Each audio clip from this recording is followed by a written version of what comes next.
arra wanni qabadde isin dhufe gaafin isin gaafadhe.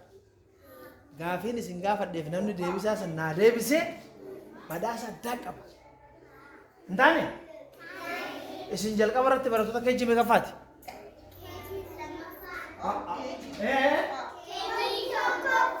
Keejii meeqa faadha? Keejii tokko faadha jechuudha. Kanaafuu isiniin gaafadhaa. Isiniin gaafadhaa. Qubeedhaan isin gaafadha. Qubee hanga maalitti barattanii?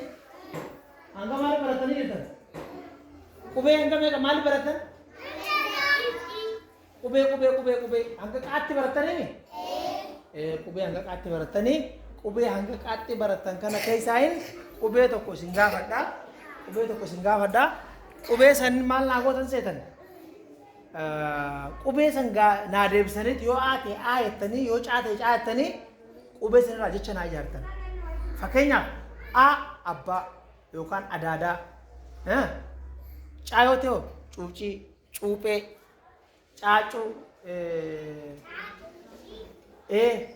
yookaan daa yoo ta'u daraaraa, dibbee, daraaraa, daraartuu.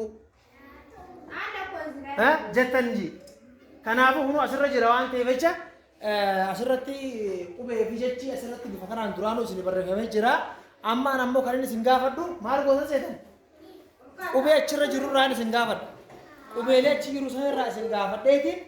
Qubeelee san keessa ammoo kan naa deebistan san maal goona? Badhaasa qabaachuu danda'anii badhaasa na keessa jira. Badhaasa kana isin agartan ana qofaatu arga. Dhageessanii badhaasa kana ana qofaatu arga waan ta'eef jecha badhaasichi adda. Badhaasa addaati. Hin taane? Kanaafuu amma ni eegallaa.